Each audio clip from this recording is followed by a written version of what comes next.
Well, good morning, lady and gentlemen. Welcome to Greek 112, yet another class. Our friend from the East also joined us. Thank you so much, and welcome back from the Philippines. Yes, and we are glad to have you back in one piece. We really thank God for your safety, and everyone else and out there in all our centers, most welcome to today's class. I hope you will enjoy the class. Right, what are we busy with today? Before we get into this, I returned your test. If there's anything you would love to ask, or if I robbed you of your marks or what, please feel free to come back to me. We can correct that, all right? And I must actually make it very clear at this stage, and as far as our module is concerned, we are not there yet. We are not there yet. I would love to see you putting an extra effort on that. 65% is not the mark you should be proud of. Because remember, this is counting 70% of your participation on the whole module. The exam, if you relax now and say you will catch up in the exam, sorry, because now the exam is only 30%.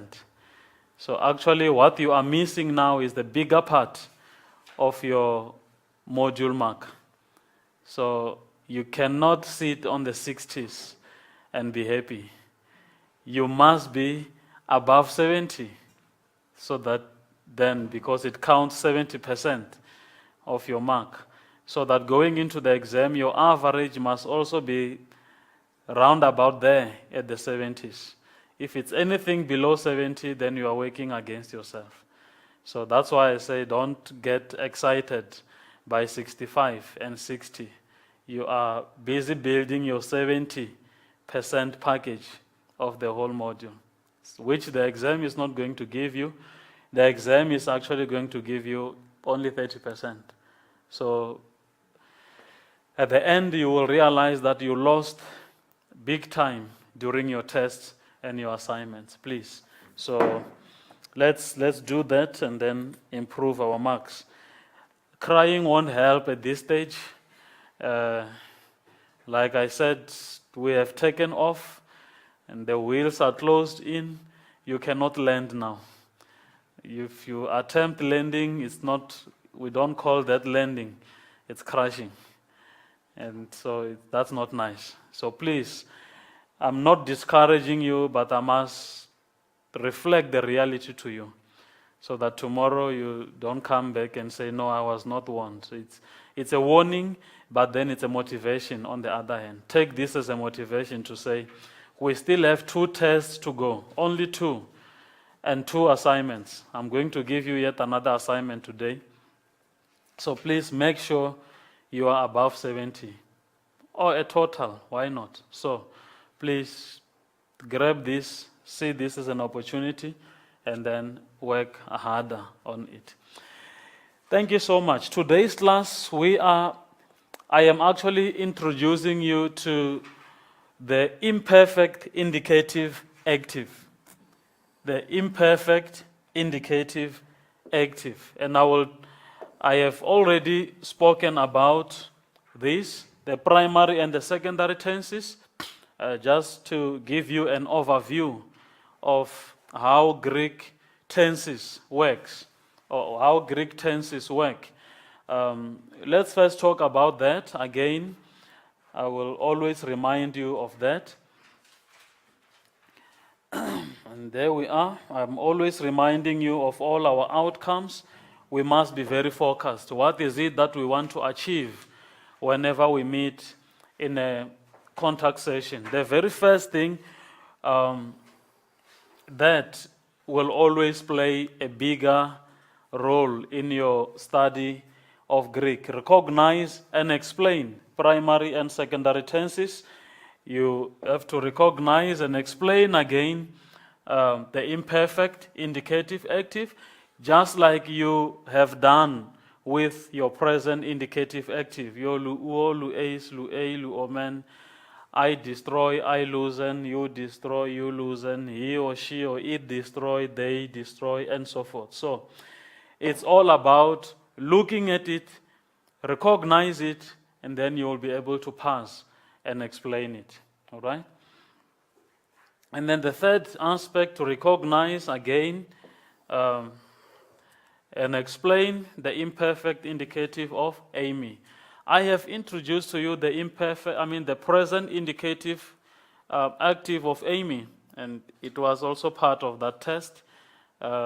Amy is also found in the imperfect form, so you will also have to learn the conjugations, all those 6 aspects. Any question with these study outcomes? Who is not sure what we are going to do? We are talking about the primary and the secondary tenses. I'm introducing to you the imperfect indicative active of a verb, and I'm still going to use the same verb, lu'ua. Okay? See how it conjugates. Third, we will talk about the imperfect indicative active of Amy. I am. Remember that verb? Very, very important verb. So that is basically the package for today. Are we all clear? Good. Now, I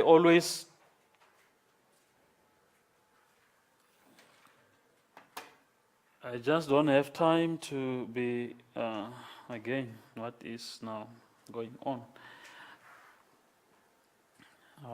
Let's go back to resume slideshow. What is it? Okay. That's where we are. Let's see now. Okay, I always repeated those as a way of emphasizing. Now, this is what I've spoken about before.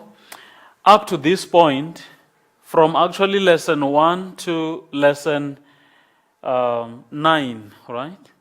We have only dealt, or you have worked exclusively with the present tense.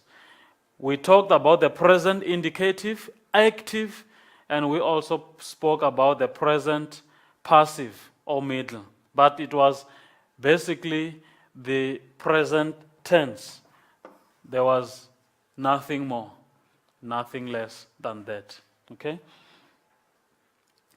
But then the story continues. Biblical Greek has 6 tenses. We cannot just deal with the present tense and say we are done with Greek. No. Just like any other language. Biblical Greek has 6 tenses, divided into 2 groups. I have spoken about this before. The primary tenses. Under primary tenses, we have the present tense, the present indicative active. We spoke about that. We learned about that. And then the future indicative active and the perfect indicative active. All right? And the 3 secondary tenses, the aorist, the imperfect, and the pluperfect. Where are we today? What have we done so far? Under primary tenses, we have covered that in full. Okay? Under secondary tenses, we are coming to that now. This is just a bird's eye view.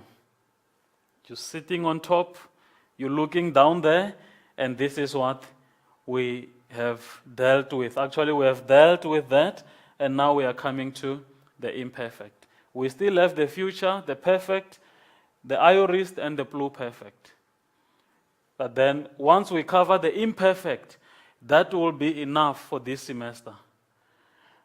Going forward next semester, we start with the aorist, and then Not this semester. This semester we are still going to cover this also. Sorry.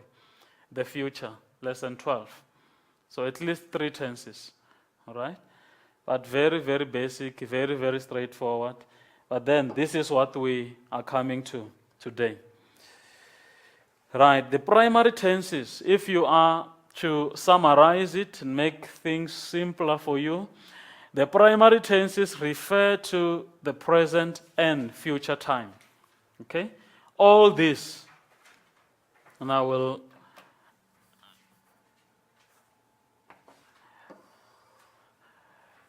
primary tenses refer to the present and future time. What about the perfect? It's done, but. Done, but. The present, the effect continues to the present. Okay, so that's why it's under primary tenses. The emphasis is not on the done.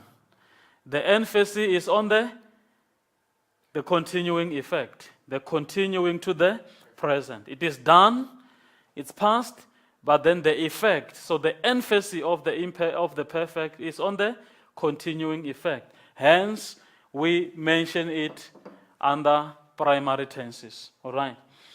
The secondary tenses, it refers to the past time. Aorist, simple past, done and concluded. Imperfect, something repeated or continuous, done repeatedly in the past. The pluperfect is what I call past of the past. You remember that? Okay. So that is basically what we are going to do. But this is just an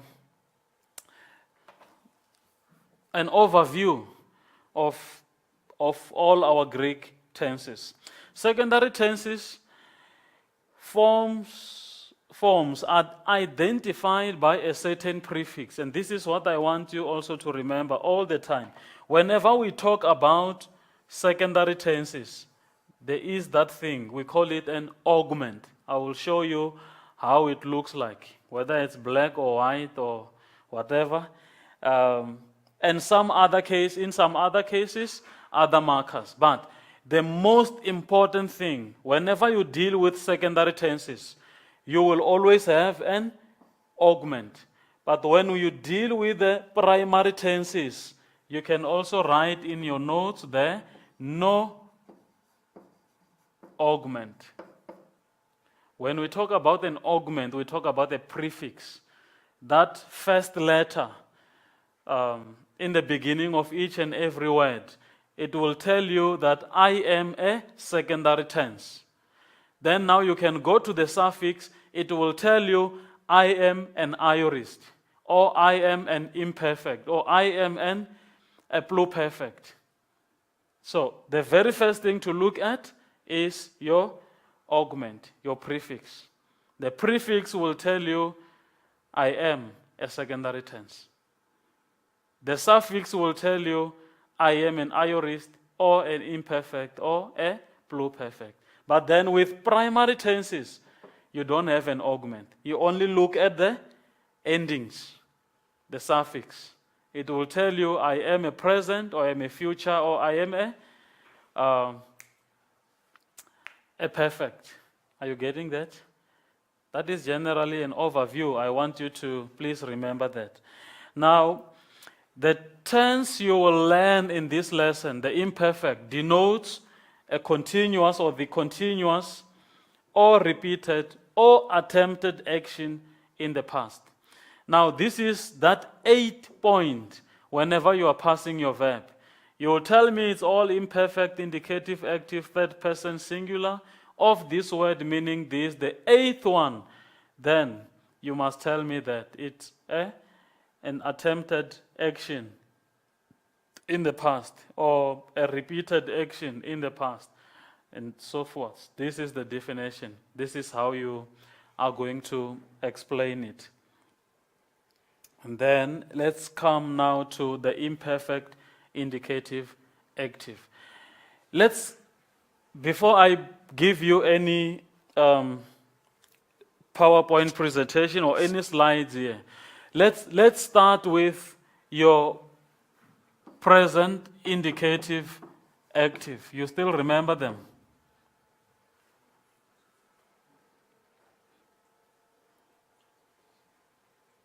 Here is your chalk, and then you give us the present indicative active of Lu'ua. Yes, all of them. Maybe not Lu'ua, but of Thelua. Of Thelua.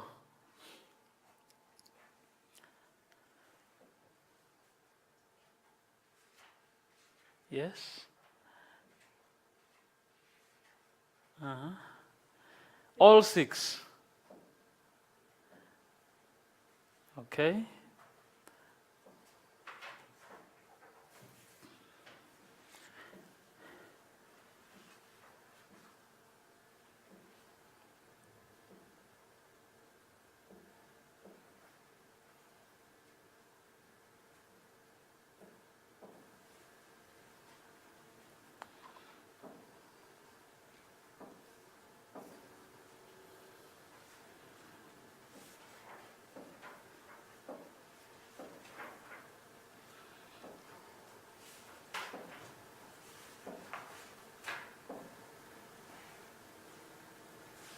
What do you want to do?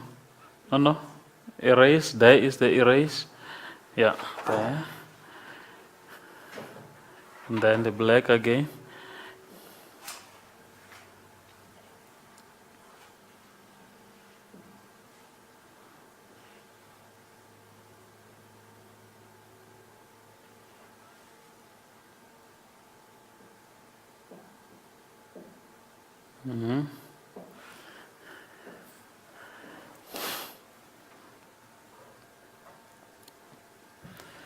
Come on, let's finish up.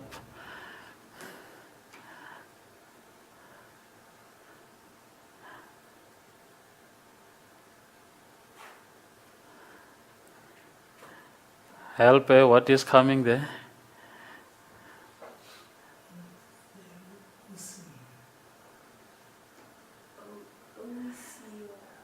Upsilon. Just write it there.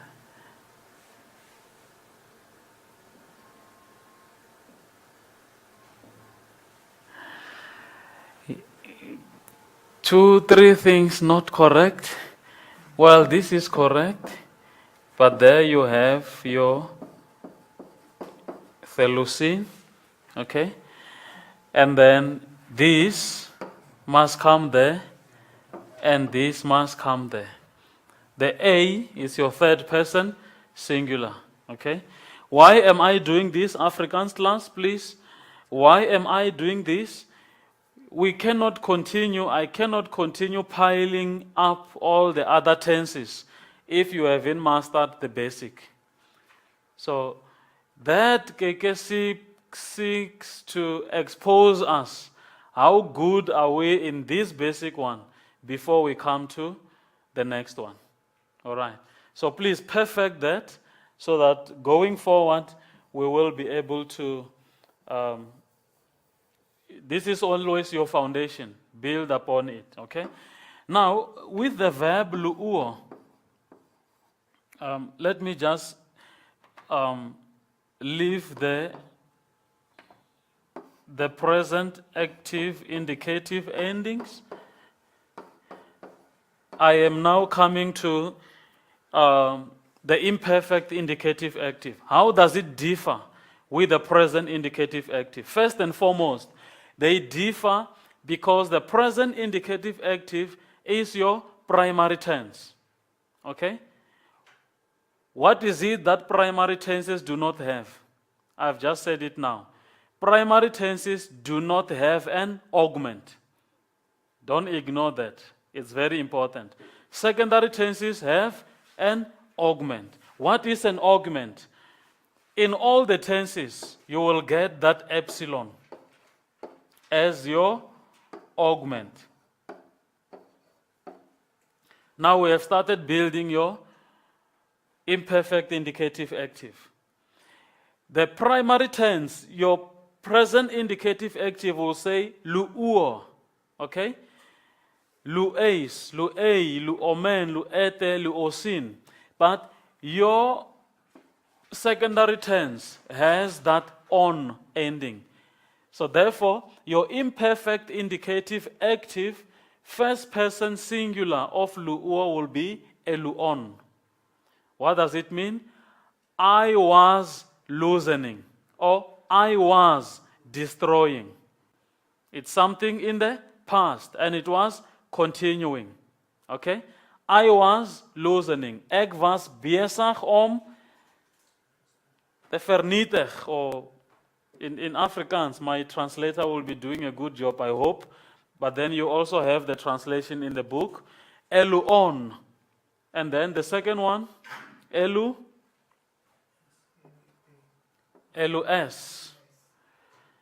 You were destroying. You were loosening. Okay? And the third one, eluen. He or she or it was loosening or destroying. And then the second one, elu, the first person plural, that omen. It's the same as your primary tense, your present indicative active. If you just take that out, you are left with your present indicative active. But because there is an augment there, you are dealing with your imperfect indicative active. And also there, elu, ete. If you take the augment out, you are left with the present indicative active. And then, again, elu, on. I must comment on that also. They look the same. How are you going to differentiate them? The context will tell you. Whenever you're dealing with one or more than one subject, Paul and Silas were destroying. There will always be more than one subject if you get that form. You are going to get that form with one subject, all right? I, it's always I, and then you will always get that with more than two subjects. And that's how you're going to differentiate them. Okay. Any question? Are we fine? Are we okay? Right. I love people who are okay. And that's basically what I was telling you about. Eluon, I was loosening. Ek was besig om los te maak in Afrikaans. And then elu, S, sorry. There you have your S, LS. And then LN, it's a movable knee. Remember the science behind it. Okay. And then elu omen, we, of ons, was bezig, and so forth. We were destroying or loosening. And then elu ete, you were. We're talking plural. Okay. And then there we're talking singular. And then eluon and eluon are the same. We said the context will tell you. In this instant is the first person, but then in the third person, more than one subject. Say him and he or she, he and she, Mary and John were loosening. There will always be more than one subject so that you can pick that up correctly to say it was the third person plural. Okay? Any question? We're still fine. Okay? Let's see what is coming our way. Okay, the present indicate. I'm done with the imperfect indicative active. That's all you have to know. That's all I have to. The rest of the notes are there. And your vocabulary also, very, very important. And then coming to, again, we're stuck.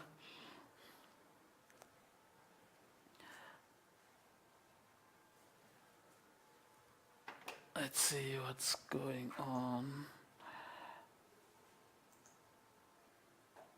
Going back to the slideshow. Okay. There you have your forms of Amy. The first one, Amen.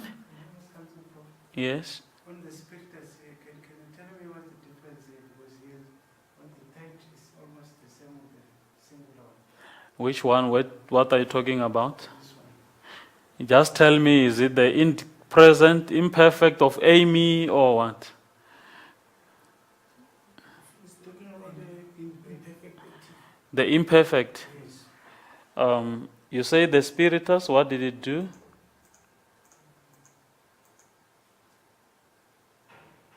Yes. It seems here on the third person, in plural. Third person plural. Yeah, it's not the same as the first and second one. It's not the same. Let me have a look. It seems it's confusing me. First and second and plural, they're not the same as the other. It's not the same as? It's not the same with the first. Oh, you mean the What makes them to be different? there I might have made a mistake. This one does not have all the accents, sorry. Only the first and the third person plural, as they are in the book. I think my thing there is having a mistake. I just copy paste. They say here the way it is here. For me to see the difference, what makes it here and here the difference? What makes it here? That's what I'm confused here. By accents or what? Yes. I said with accents, don't worry about accentuation now. That's too deep for you.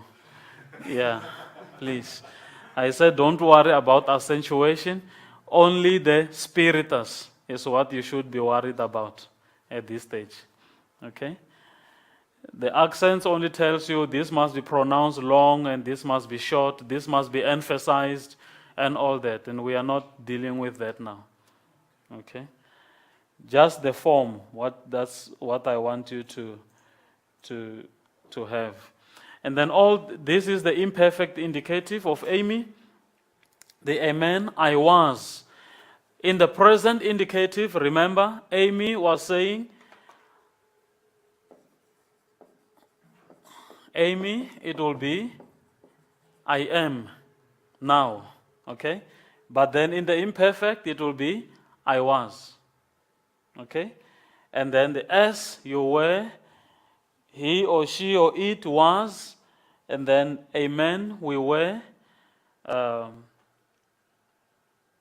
ete, you were, and then a son. Now the amen, that one of meaning truly, go and find it out. It's nothing like that. I think you have it in the vocabulary at this stage. It should be introduced. Your amen, meaning truly, the one you use in the prayer, okay? And this is how you decline it. Surely, there is the test in front of you. I'm going to ask this. It's not a secret. All I need you to do is to go and learn them and know them. Now you see the difference between you and your 80%. It's not that you don't know what is coming in the test. You know already I'm going to ask you this question. That is not a secret. It's there. There is your 6 marks already looking at you. But then, in the exam or in the test, you won't be looking at it. It must come from your hard drive. So please go and learn them. Yes. The spirit has. It seems like I'm going to struggle again. Do I have to know all those spirits and Definitely. You can see, and please the Afrikaans class also, if you miss the spiritus, I took half mark. This time I'm going to take half mark in every instant where you're missing a spiritus. So it's going serious. In the exam, I won't even give you a mark if the spiritus is not there. So you are going to repeat the module next year because of the spiritus, which is stupid. Just do it. Just do it. It's there, is the rule of the language, and there's no way to say, I forgot that. So if you forgot it, repeat the module next year until you learn to do it. Simple as that. It's like forgetting your seat belt in the car. When you died, there's no, I forgot the seat belt. It's stupidity. Simple as that. So that the language works like that. I'm only taking a half mark now, but following test next week, Tuesday, I will take half a mark in every instant where you left the spiritus. In the exam, I won't even give you a mark. I will welcome you back to this class next year because of the spiritus. You go and lose like 4,500 of your module because of a spiritus, which is stupid. You just have to learn to do it. It's the rule of the language. And I'm teaching Greek. I'm not teaching anything other than Greek. And the Greek says you must have what? A spiritus. Just do it. That's all. There's no other way to teach it. And there's no other way I can put it. If Greek says the spiritus must be on top of every vowel which begins a word, whether it's a rough breathing mark or a smooth breathing mark, it must be there. Your excuse of saying I can't deal with it or I forgot, or if you forget, then prepare yourself to come and repeat the module. Simple as that. Okay? Now, how do I pass an imperfect verb? I just want to help you with those. Basically, what we know already. You're going to say it's an imperfect. Tell me the tense or the time. And then the diathesis, the voice, the person, the number, the dictionary form, the meaning, and also explain. All those 8. What are you going to say in your explaining? That attempted action in the past or a repeated action in the past. When you are dealing with the imperfect. Your present indicative active was just a simple action in the present. I know that was a bit of a highway to you because from lesson 1 to lesson 9 we only dealt with the present indicative active. So it was obvious, right? It's a simple action in the present. It's not going to be the case this time. There is an imperfect. Okay? So it's no longer a highway anymore. We're beginning to keep left, pass right. We're beginning with all the observations. You must observe and say, okay, this is a present indicative active. It's a simple action in the present. But no, this is the imperfect, a continuous action in the past. It's no longer that highway anymore where you drove with your eyes closed. Now you have to do some observations. Okay? Any question so far? Are we okay? Good. Now I think I will emphasize, repeat that, please. The last one. There we go. Yes. We are dealing with section 66. You are? We are dealing with section 66. I will. The forms of the augment. Yes, I will. Let me talk about that. I thought we will dig deep in it tomorrow in the class when we are busy analyzing text. But the science behind it is simple. Your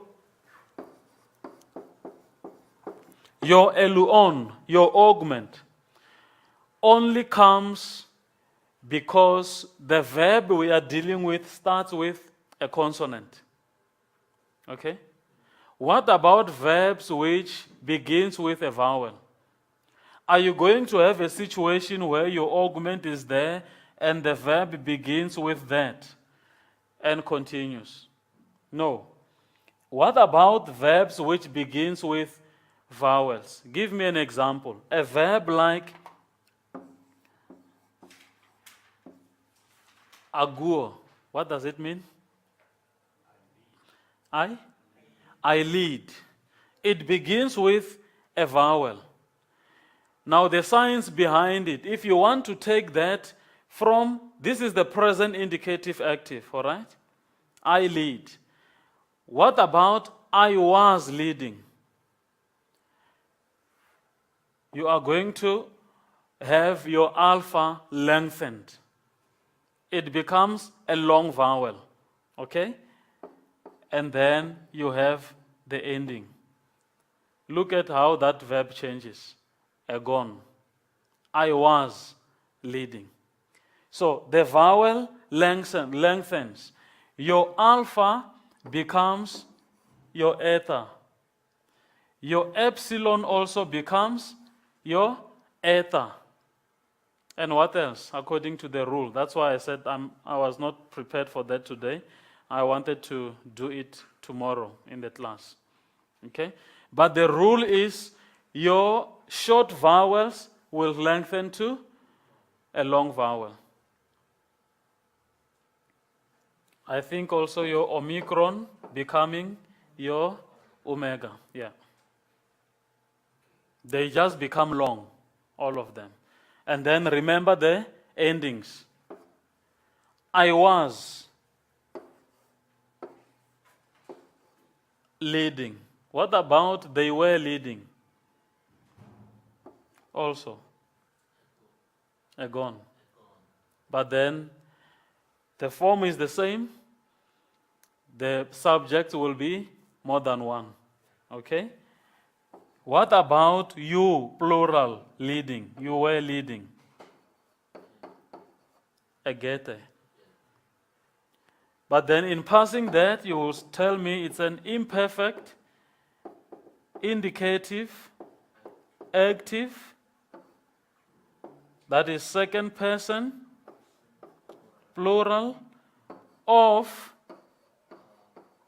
aguo, meaning I lead, and then a repeated action in the past. That's how you will be analyzing it. Sorry for that, but that according to my preparation, I thought I'll do it tomorrow as we do a lot of reading. And there is a list of verbs there.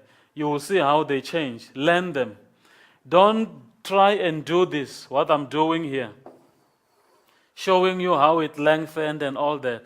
My only advice is learn them as new verbs altogether. Just know them as new verbs. If you have time to do all these conversions, good for you. But then, if you really don't have time to do that, just learn them as new words. You're still going to get some more when we get into the aorist also. Because it's a secondary tense. It will have an augment, but what about those verbs which begins with vowels? It's still the same theory we are going into. It simply means if you know that word, you also like the arrow, Agua? you have to know where it originates from when you pass it. When you get it here. Yes. If you get it, say, let me just take this. For instance, in the text, what is this other word there you have? Oh, let's work with agua. In your text, you have a woman, and I underline it, and then you have to pass it. The first thing you have to look in that verb is your augment. Okay? That's what I coach you to do. Look at your augment. It has lengthened. And now that is suspicious already. You can see the omen ending. It tells you, yes, I'm first person, plural. But what time, what tense am I? It has lengthened, and you know that the only thing that can lengthen to eta is the alpha or the epsilon. Try the eta. It won't make sense. You don't have that at all. Try your alpha. it will make sense. Bring it back to its shorter version, then you are going to get that word as a genuine existing word in Greek. It means I lead. But then it helps you to know this, to know your dictionary form. And that is why it is given in the beginning of the lesson. You must learn that going into the conversion, going into its imperfect form, then it should be easier. Okay, good.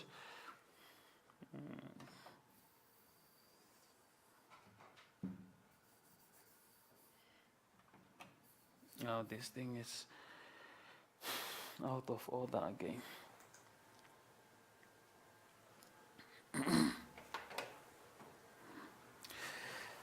Just the last thing.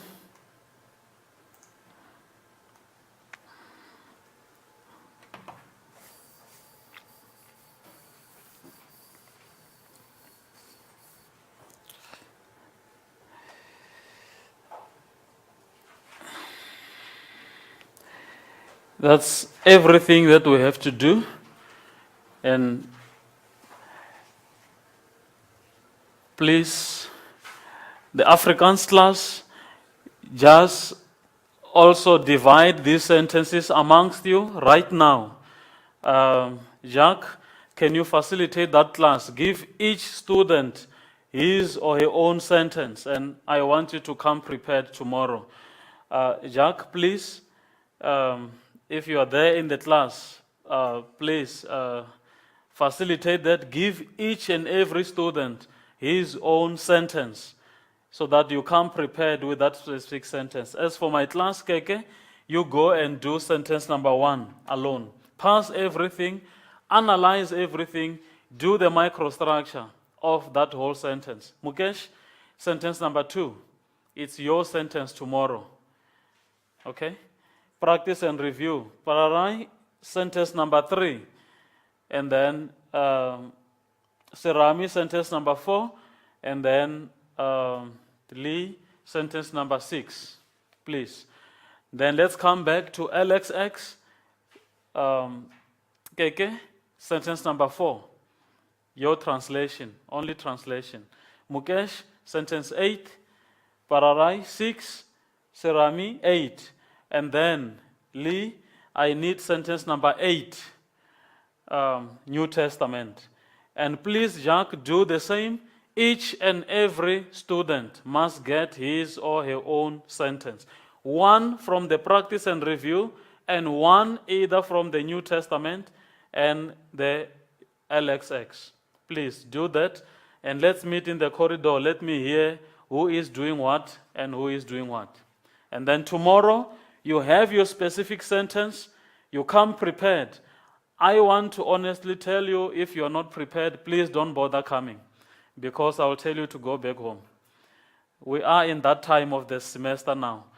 You come prepared. If I ask you a question on that sentence, I'm not expecting a correct answer, but at least show me you are prepared.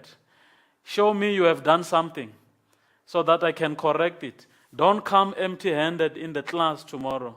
You come to my class unprepared, please don't even bother. I will tell you to go back home. Come prepared. Let's meet halfway, at least. At the end of the day, you come unprepared, you blame it.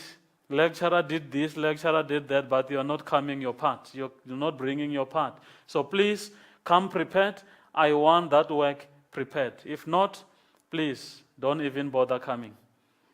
I know you have a right to education, but right to education says right also for learning. Do your part, and then we can also continue.